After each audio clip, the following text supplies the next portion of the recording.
MP board के कक्षा 9वीं के सभी विद्यार्थी ध्यान दें। आज की इस क्लास में वार्षिक परीक्षा की तैयारी के लिए संस्कृत का एक प्रश्न पत्र हम कंप्लीट करेंगे। तो आपका जो संस्कृत का पेपर है वो 7 फरवरी के दिन होने वाला है। तो 7 फरवरी के दिन यदि एग्जाम में आपको अच्छे अंक लाना है तो 4 सेट दे रही हूँ, 4 सेटों को आपको अच्छे से कंप्लीट कर लेना है। आज हम सेट बी पढ़ेंगे। पिछले वीडियो में सेट ए मैंने आपको बता दिया है। तो चलिए शुरू करते हैं। पहला प्रश्न है उचितम विकल्प चित्वा लिखत। पहला है बालकाय इति शब्द रूपम भवति। तो बालकाय में कौन सा बालकाय का शब्द कौन सा है इसमें? तो चतुर्थी रहेगा। अगला है आपका राम शब्दस्य पंचमी विभक्ते रूपम किम। तो राम का जो पंचमा रूप है वो कौन सा रहेगा? रामात रहेगा।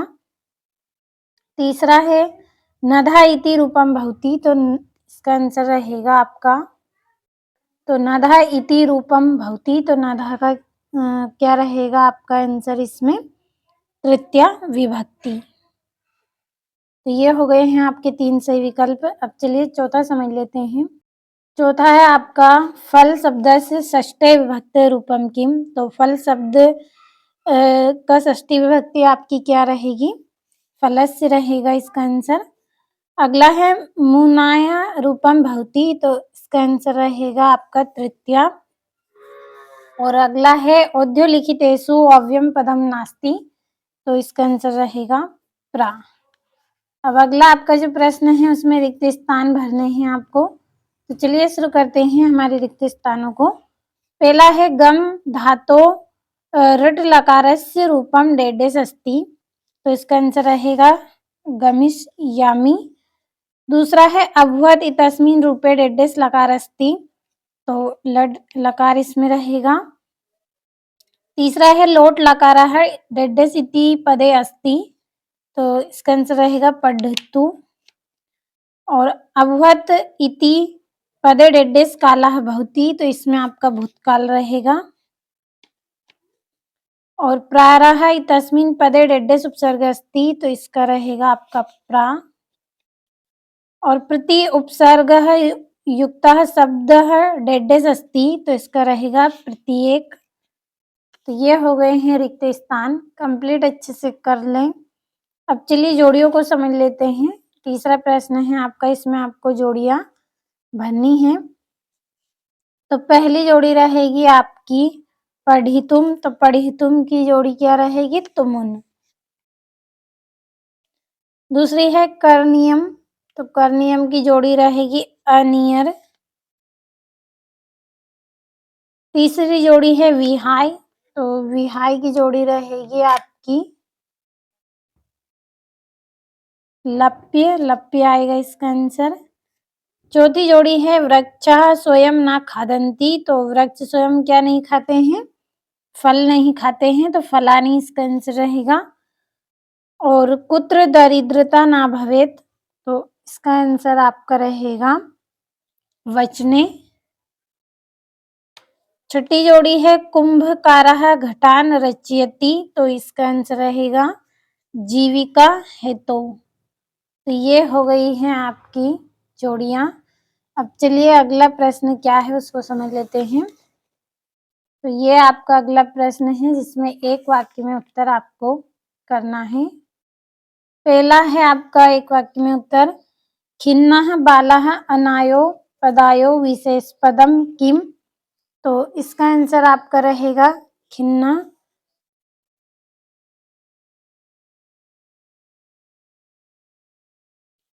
अगला है धनुर्धरा अर्जुन अत्र विशेष पदम अस्ति। तो अर्जुन इसका आंसर रहेगा।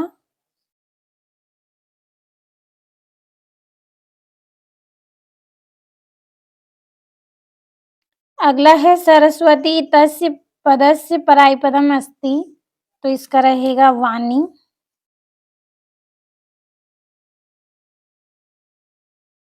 अगला है इंद्रः इति पदस्य परायपदम किम। तो इसका रहेगा शक। अगला है शीघ्रम इतस्य विलोम पदम अस्ति। तो शीघ्रम का क्या रहेगा? मंदम रहेगा। और वृद्धः इत्यस्य विलोम पदम अस्ति, तो इसका आंसर रहेगा युवा।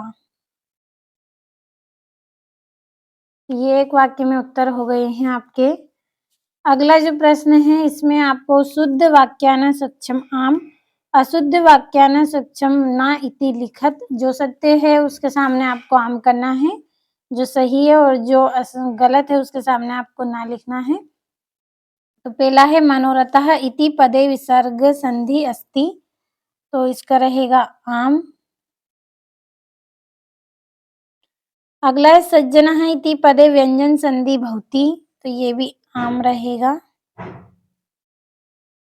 अगला है उमा प्लस ईसा इति मिलित्वा उमेश भवति, तो ये आम रहेगा।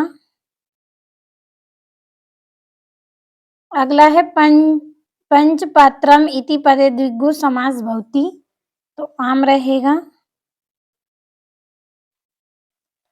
और समास षड भवन्ति, तो ये आपका आम रहेगा। और यथाशक्ति पदे तत्पुरुष समास अस्ति, तो ये आपका ना रहेगा।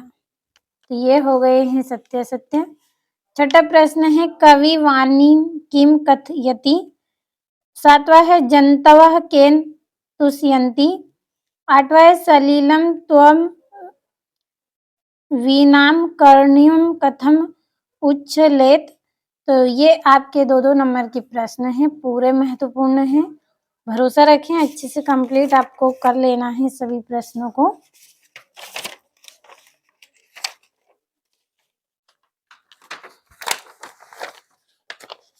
और ये यहाँ से है 9वां प्रकृतेः प्रमुखत्वानि कानि सन्ति। और बालिकाया पूर्वा कीदृशः काका न दृष्टः आसीत्।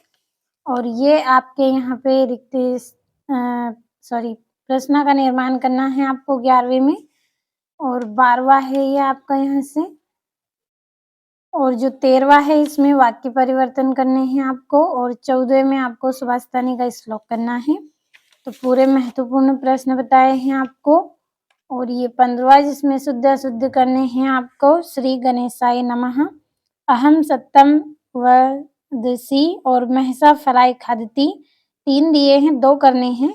और 16वें में आपको रिक्त स्थान भरना है। और जो 15वां है आपका इसमें यथाक्रम संयोजन करना है आपको। और जो 18वां है इसमें आपको गद्यांश दिया गया है, तो अच्छे से इस गद्यांश को पढ़िए आप और कंप्लीट करें। चलिए बढ़ते हैं 19वें प्रश्न की ओर। और ये यहाँ से इसके प्रश्न हैं।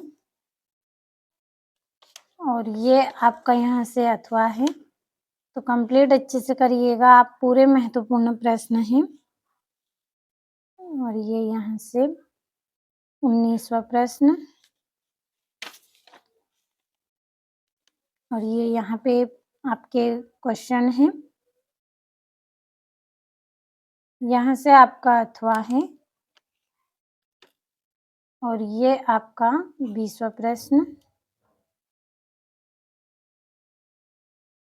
अब बढ़ते हैं हमारे 21वें प्रश्न की ओर।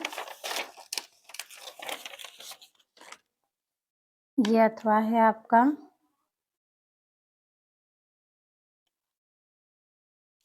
और ये यहाँ से 21वां अपठित गद्यांश दिया गया है आपको।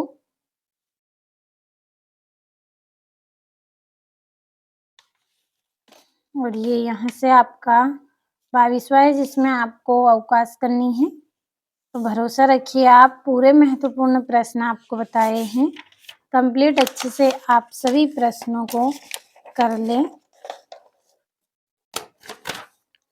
तो आज की इस क्लास में संस्कृत का सेट भी हमने पढ़ा है और पूरे महत्वपूर्ण प्रश्न आपको बताए हैं।